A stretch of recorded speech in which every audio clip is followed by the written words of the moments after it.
hanya terumpai di bawah titik, asal pandai mengambil hati. Daun sirih makan sekapur, banyaklah ilmu biar menunduk resmi padi. Makin berisi asam kandis mari dihiris, manis rasanya dilihat, manis dipandang, manis hati budinya.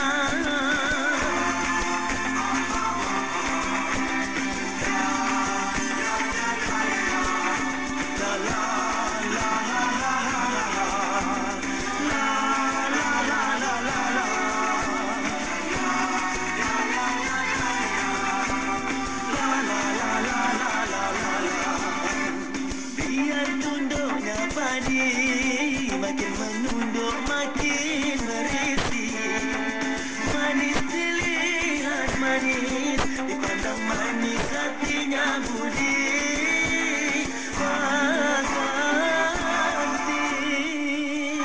Wah, itu dia tarian joget dari Galang Maya. Wah. Nampaknya Kak, untuk pusingan kedua dah selesai. Mereka pun dah lega sekarang ni. Dan apa yang pastinya tarian joget tadi telah dihasilkan oleh guru mereka, iaitu Cikgu Muhammad Reza. Dia pun dah ada dengan kita ni, Fimi. Kita nak teruslah kepada juri kita untuk berikan komen. Silakan Kak Juarayu, berikan komen anda. Aduh, memang susah kan? Memang semua hebat-hebat. Okey, kumpulan St. Francis Convent. Karakter tarian Pengalai Dayang ini anda buatkan dengan sungguh lembut, berkarakter, sangat kreatif koreografer anda dan banyak unsur-unsur kekaguman di dalam tu yang sangat menarik. Tahniah. Ya, bagaimana pula dengan Galang Maya?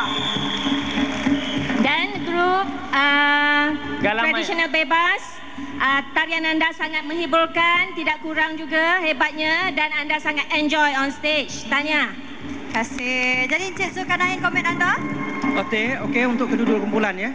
Saya rasa bukan hanya di penonton di sini tetapi penonton seluruh Malaysia yang menyaksikan persembahan anda akan terhibur. Mereka kagum dengan persembahan anda semua.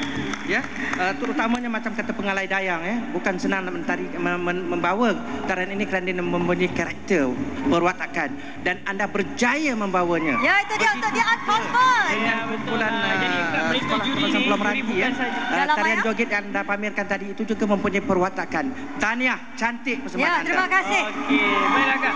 Sekarang ni kita silakan Arjali yang muka tadi confident tu. Jadi berapa Kak? Paluan rebana ubi ingin diberikan? Okey.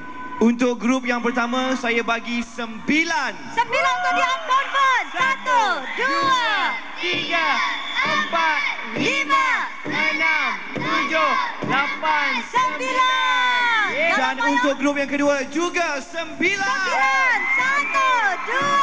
3, 4, 5, 6, 7, 8, 9. Saya pula yang penat dekat sini, Mimi. Kita yang gembira di sini. Okey, tanya kepada kedua-dua kumpulan.